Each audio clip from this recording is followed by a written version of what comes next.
Hello, Colette here from the Feel Good Mix, and today I'd like to share with you how I make my gluten-free hot cross buns.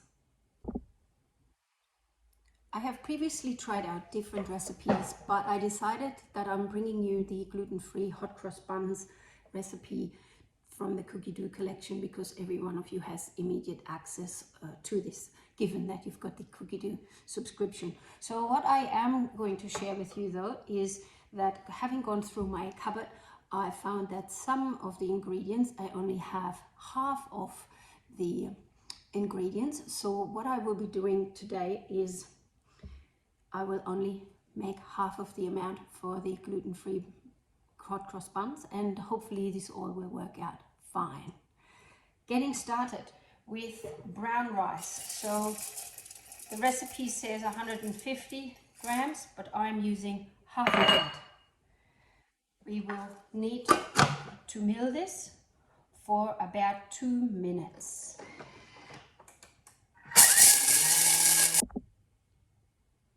Let's have a look at our brown rice flour. That looks great. We are now adding orange zest. If you have orange zest, I don't. I have the zest of a lime and some zest of a lemon that I'll be adding. So the flavor will be a little bit uplifted. This, again, will be whizzed up for a minute. That looks wonderful and it smells wonderful. I've already added my milled millet, which is the next step. And with that, we're going to also have some dried instant yeast, about 190 grams of arrowroot flour. But remember, my arrowroot flour needs to be cut in half because I'm halving the recipe. The best product that I find in any supermarket for arrowroot flour will be this, and it is about half of the packet here. Good news, we've got the scales, so you don't really have to do any thinking here. Wonderful. Moving on, half a teaspoon of salt, some ground cinnamon, and here's a little tip. If you're happy to just add cinnamon or any other powder by the teaspoon, grab the teaspoon. But we've got these 3 little dots and we can activate the scales while we're inside a recipe. And if you're not sure and you don't want to use a spoon, go for about 4 to 6 for half a teaspoon. And I like cinnamon, and that's why it's about 6 grams for me. Pressing the cross will get me back into the recipe, and then I can proceed. We have the same for nutmeg. I'm gonna just freestyle it here now. Be careful with nutmeg. That can often bring the flavor into a really strong direction. If you like it, excellent, go ahead. But if you're not too fond of nutmeg, then either leave it out or just don't quite use as much as the recipe says. We have about half a teaspoon of cloves, about 25 grams of raw sugar. And here, as most of you would know, you have the opportunity to drop the sugar levels even further down. So if you're on a bit of a regime and you want to work with the least amount of sugar, replace raw sugar with monk fruit sugar or other items, or just don't use this type of sugar at all. And some psyllium husk, which is a bit of fiber, and that will bind our dough together. We're now going to combine for 10 seconds. This smells even better. A little bit darker now because of the cloves and the nutmeg. And now we're adding the wet elements. An egg, about 100 mils of milk,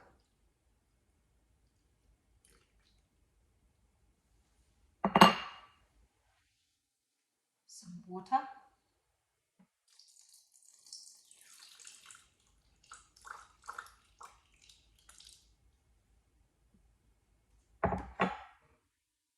vegetable oil.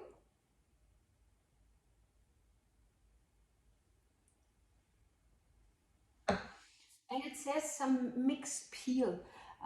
I don't generally keep that in the house because it's usually only used in around Christmas time, so I don't have that. Mixed peel mixed with sultanas. Sultanas is something I have all the time, and my guys are not too fussed with that kind of stuff anyway, so I'm not going to use this much of it. Just about 60 grams or so to put in something rather than nothing. And currants, same thing. I'm just going to go with my preference here now. Insert the measuring cup and we let this be mixed for 10 seconds. I repeated this mixing process a couple of times, and now I'm emptying my mix into a glass bowl for you all to see how moist this mix is. If you have never done gluten-free doughs before, one of the things you will have to get used to is the fact that you are not a bad chef or baker. Gluten-free mixtures always end up looking a little bit more moist, which there's nothing wrong with. So you are on the right track when your dough looks a little bit like this. Remember, I've only produced half of this mix, but it's only going to be me who is using gluten-free hot cross buns this year. Place this into the fridge and wait for possibly a couple of hours just to let it set and to let the flavors really get through the dough.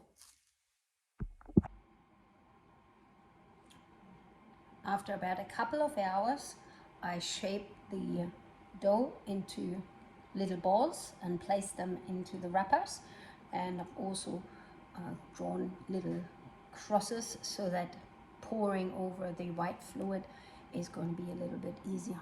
This is going to be left for another half hour or so before it goes into the oven.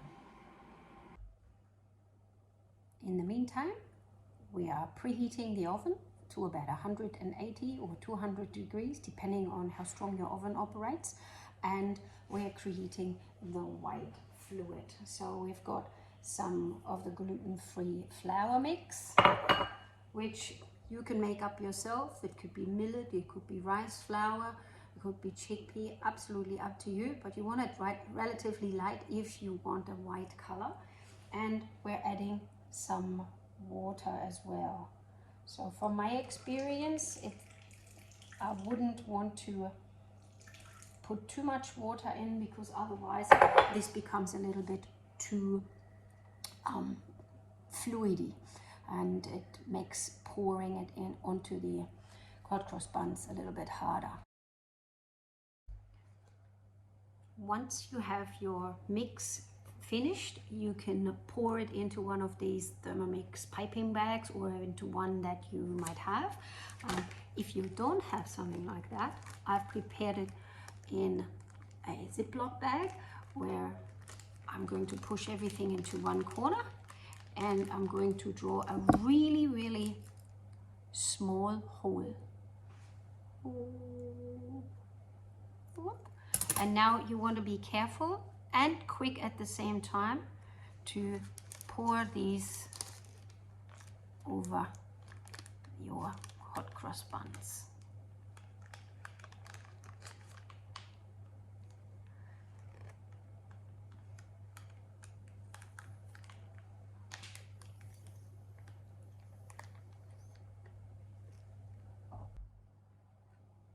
That's that done, and this is how they go into the oven for about 25 to 28 minutes, unless you have a really good oven.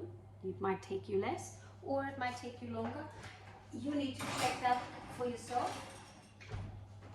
These hot cross buns want to be really nice and brown, and yes, we shall see what these ones turn out like.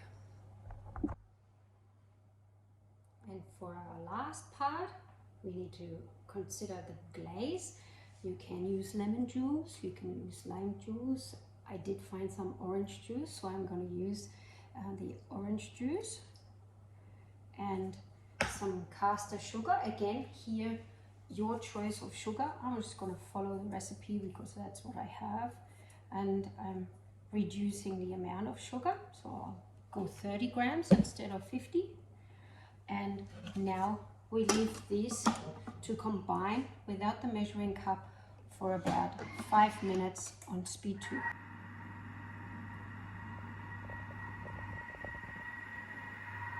Smells good. After 5 minutes of cooking, you can pour the glaze back into the measuring cup.